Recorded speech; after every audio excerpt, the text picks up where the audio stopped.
But considering where India is at the moment in the 4 matches, so they won two convincingly, two have been like below par performances. What do you think the Indian team should do? In the last three league matches, is See, there any particular area you would want them to focus, or how does it? it's but the day we've done well in our batting, we've always won the game. So it is something which, uh, like I feel our batting has to fire regardless of how well we bowl. That is one thing which I feel, because if you don't put runs on board, how much ever well you bowl, you're not going to win any games. That is one thing, because you cannot expect this 130 or 150 all out usually. So that is why I'm saying, like, even if we bowl first, even if they go for 240 runs, we still say that they've bowled well, but you need to score those runs back. So that is something which is very, very important. We haven't seen Mithali fire as yet. Like, it's very rare, 4 games that she's not done anything. That is something which is very, very crucial for the Indian team, because she needs to fire.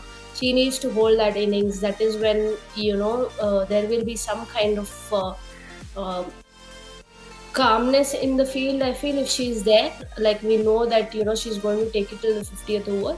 So that is something. So obviously she has to fire for us, and it's not going to be easy. Like, when, for me personally, I feel the Australians are the favorites for this tournament. The kind of cricket they play, it's like literally all 11 has to forget how they're playing, how to play cricket on that particular day for them to lose badly.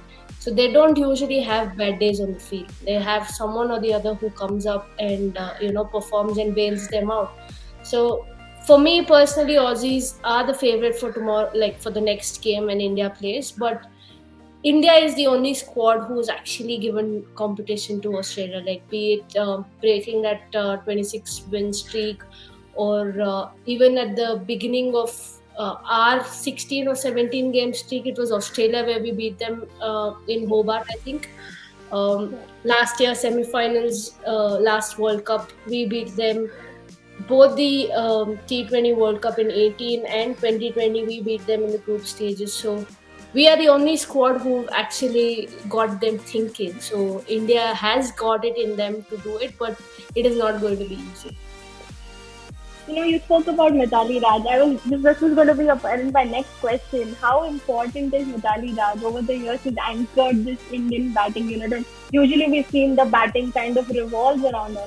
She's been in fine form against New Zealand in the series that was prior to the World Cup. How important is her performance going to be? Is this going to be deciding? Very important, I feel, because again, I would go back to the same stuff. Like, we got out for 135, and had Mithali stayed, we probably would have scraped through to 200 and 210.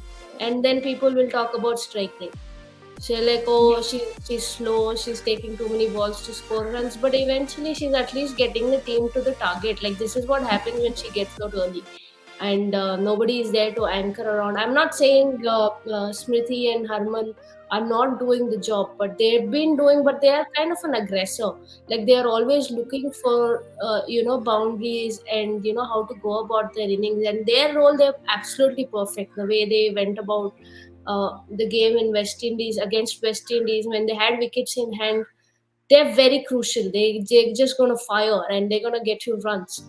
But if you have someone like Mithali, this is what the difference she gets in. Like, if it is 130, it will at least be 200 runs if she stays. And that is where people again talk about strike rate. But at the same time, if Mithali and Smriti had a partnership in the previous game, having Smriti there, we definitely would have got 250.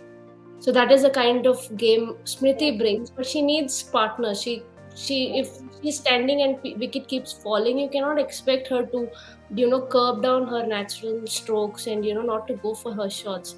So it's very complicated, because you're mentally tuned in such a way that the things you bring to the team is different. Everybody's got a different what do you say, responsibility. Everybody's got a different game. Everybody are different when it comes to it. So I feel it's a vital clock that Mithali clicks. At the same time, we want Smriti and Harman to fire at the same time. So they've been in good nick.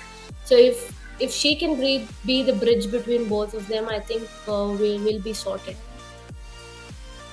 So before I let you go, one last question. Just a word on Julan Goswami. A leading wicket taker in the World Cup, 250 caps. Tomorrow, when she steps out against Australia, it's going to be her 200th game. Can you just share some insights on her impact for women's cricket and also for the Indian team? We This grew up watching her. Jay's got this World Cup sorted. I feel like she's kind of having records every day. It's planned in such a way, that she's playing her 200th game. She got her 250th wicket. She became the highest world wicket taker in the world. And it's absolute fun. I kind of wonder, like, how she comes up, have motivation to run in and bowl every game. Okay, you're playing for India, obviously you're passionate and all of that, but you need to put that hard yards in the training session also. And she's someone who doesn't miss her training session. Like, whatever I've seen, she's always in the ground. She doesn't take, even if it is an optional, she doesn't take off. She's always in the ground. I kind of like pull her leg, saying that you don't have any other work or what, that you are always on the ground. But that is the kind of character she is, and she's an absolute legend. I was there when she got her 200th wicket in South Africa, but it's absolute special because 250 wickets and the next is 180, I think, Right, and 180. there's only a couple of them, Anisa and Ismail, who are still playing cricket. I don't know how long they would, survive in international cricket. But I think this is something which is like absolute brilliant to have as a record. I mean, I read a interview where she said she doesn't think about records. I was like, Jay, come on, people around you are talking about it. I know how the Indian dressing room is, but yes, it's good. It's good to watch. Like, she's too much fun.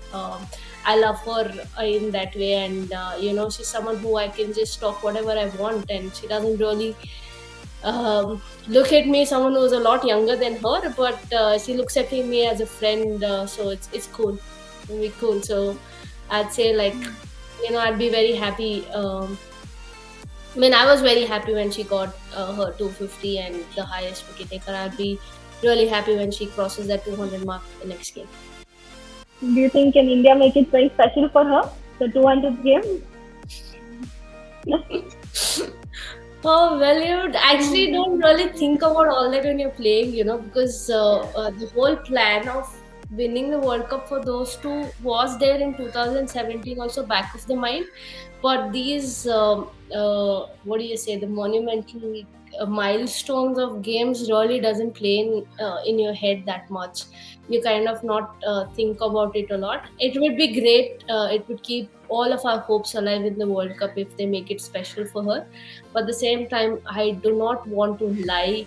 Though I love the Indian cricket team so much, it's like my absolute favorite, both men's and women's. But I know the difficulty which we are going to have when we face Australia. So I'd still say Australia would be favorite going into that tournament. Not to forget the memories we've given them in World Cup. So they're going to come really hard at us. So that is what I see. But like I said, we are the only team in the entire World Cup who can give a tough competition to them. So I feel it's going to be a good game. Hopefully, a nail biter or something like that.